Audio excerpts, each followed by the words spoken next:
Hi friends, welcomes to பவிஸ் பண்ட்ரி.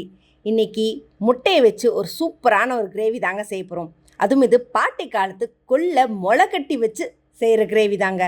இது பாட்டி அடிக்கடி செய்வாங்க. அது முளைக்கட்டி வச்சு செய்யும்போது கொள்ளோட டேஸ்ட்டு, எனர்ஜி எல்லாமே வேறு லெவல் தான்.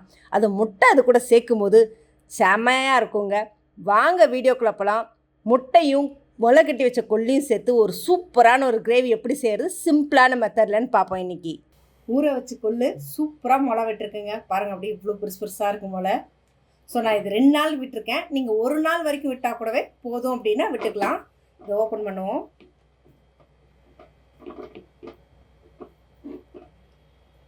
வாவ், பார்க்கறதுக்கே சூப்பராக இருக்குங்க. அடி முழுசாக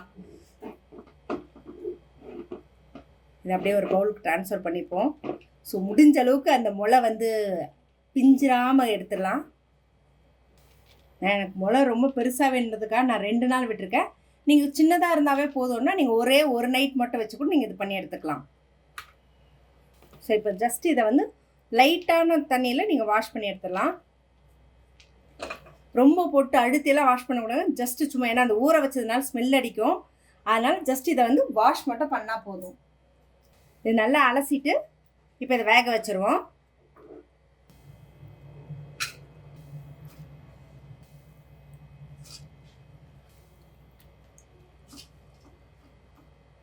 இதை மூழ்கிற அளவுக்கு தண்ணி ஊற்றிக்கோங்க.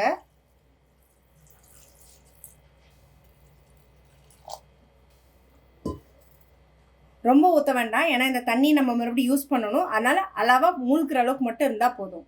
இதுக்கு தேவையான அளவுக்கு உப்பு. இதை ஒரு 4லேருந்து 5 விசில் விடுங்க மீடியம் ஃப்ளேமில். அப்போ தான் நல்லா வெந்து வரும். விசில் அடங்கிருச்சு. வாசனை செமையாக இருக்குங்க. சூப்பராக வெந்திருக்கு.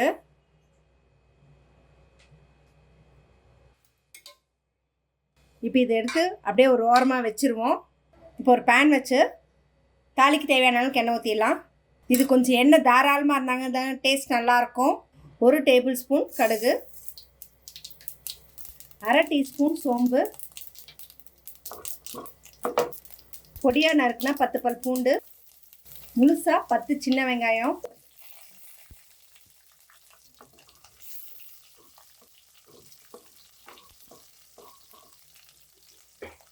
ரெண்டு வரமிளகா.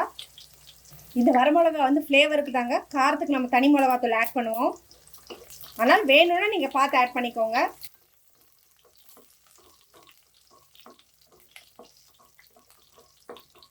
2 மீடியம் சைஸ் பெரிய வெங்காயம். நீங்கள் ஃபுல்லாகவே சின்ன வெங்காயத்தில் சமைக்கணுனாலும் நீங்கள் தாராளமாக சமைச்சிக்கலாம். நான் 2 இருக்கணுன்றதுக்காக சேர்த்துருக்கேன். வெங்காயம் நல்லா கோல்டன் ப்ரௌன் ஆகிற அளவுக்கு நல்லா வதக்கணுங்க. வெங்காயம் நல்லா வதங்கிருச்சு. இப்போது கொஞ்சம் கருவேப்பிலை,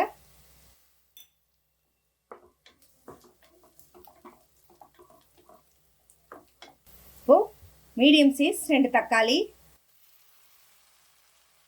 இதுக்கு தக்காளி அரைச்சி ஊற்றினா டேஸ்ட் நல்லா இருக்காதுங்க. எவ்வளோக்கு எண்ணெயில் வதங்குதோ அப்போ தான் டேஸ்ட் நல்லாயிருக்கும்.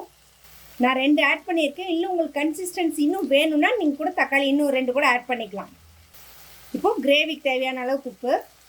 ஆல்ரெடி நம்ம கொள்ளில் உப்பு போட்டு தான் வேக வச்சுருக்கோம்.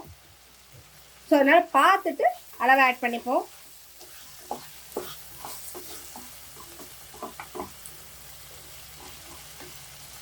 நல்லா தக்காளி வதங்கட்டோங்க. தக்காளி நல்லா வதங்கிருச்சு. இப்போ இதுக்கு தேவையான மசாலா ஆட் பண்ணலாம். 1/4 ஸ்பூன் மஞ்சத்தூள், 1 டேபிள் ஸ்பூன் மிளகாத்தூள், 1 டீஸ்பூன் மல்லித்தூள், ஒரு 1/4 ஸ்பூன் கரம் மசாலா. உங்களுக்கு கரம் மசாலா ஃப்ளேவர் பிடிக்குன்னு ஆட் பண்ணிக்கோங்க, இல்லைனா வேண்டாம்.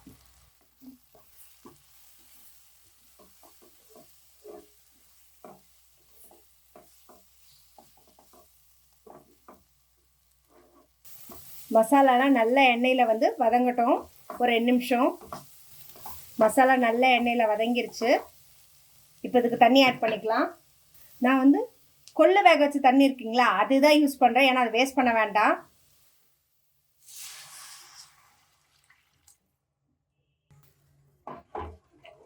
இது நல்லா கொதிச்சு எண்ணெய் பிரிஞ்சு வரட்டும். இப்போ உங்களுக்கு சால்ட் எவ்வளோ வேணுன்றதை பார்த்து ஆட் பண்ணிக்க. ஏன்னா கொள்ளு வேக வச்ச தண்ணியிலும் உப்பு இருக்கும், ஆல்ரெடி போட்டிருக்கும். இப்போ பார்த்து ஆட் பண்ணிக்கலாம். நல்லா கொதிச்சு திக்காய் எண்ணெய்லாம் பிரிஞ்சு வந்திருக்கு. இப்போ இந்த ஸ்டேஜில் நம்ம கொள்ளு ஆட் பண்ணிக்கலாம். நான் கொள்ளை வந்து மற்ற வச்சு ஜஸ்ட்டு சும்மா மசிச்சு விட்டுருக்கேங்க. உங்களுக்கு வேணும் அப்படின்னா நீங்கள் ரிப்பர் கூட ஓட்டிக்கலாம். பட் ஆனால் அப்படியே கொடுத்தா தான் சாப்பிட்றப்ப அந்த கடி போடும்போது டேஸ்ட் நல்லாயிருக்கும். நீங்கள் ஸ்மாஷர் இருந்துச்சுன்னா ஸ்மாஷர் வச்சு கூட நீங்கள் மசிச்சுக்கலாம்.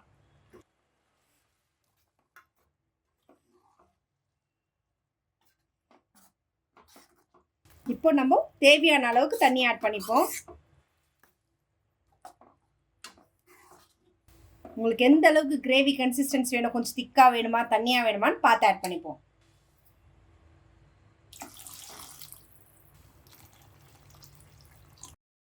இது நல்லா கொதிச்சு அந்த எண்ணெய் பிரிஞ்சு வரணும். அப்போ தான் வந்து டேஸ்ட் நல்லாயிருக்கும். கொஞ்சம் ஹை ஃப்ளேமில் வச்சு கொதிக்க விடுங்க. எண்ணெய் பிரிஞ்சு சூப்பராக இருக்குது. பார்க்குறதுக்கு மட்டும் இல்லை, டேஸ்ட்டுமே செமையாக இருக்குங்க.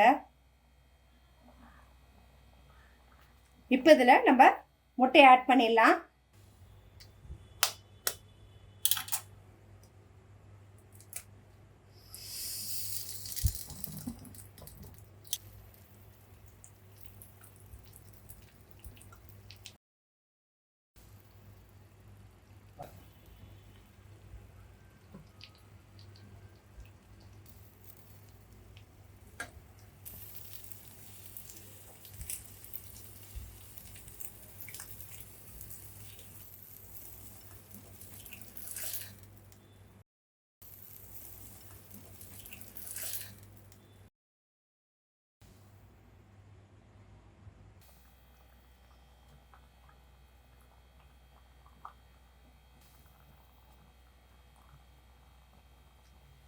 நீங்கள் எதுவும் கலக்கி விடவோ எதுவும் செய்ய வேண்டாங்க. ஜஸ்ட் இது அப்படியே நீங்கள் விட்டீங்க அப்படின்னாவே சூப்பராக இருக்கும். ஏன்னா இது முட்டை நல்லா அந்த இதில் வந்து வெந்து சூப்பர் டேஸ்ட்டாக இருக்கும். மெயினாக இது சப்பாத்தி பூரிக்கு சூப்பரான ஒரு சைட் டிஷ்ஷுங்க. இட்லி தோசையோட இதுக்கு செமையாக இருக்கும். ஸோ நம்மளுடைய முளைக்கட்டின கொள்ளும் முட்டையும் ரெடி ஆகிடுச்சு. இப்போ சுட சுட எடுத்து சர்வ் பண்ணிட்டிங்கன்னா சூப்பராக டின்னர் முடிஞ்சதுங்க.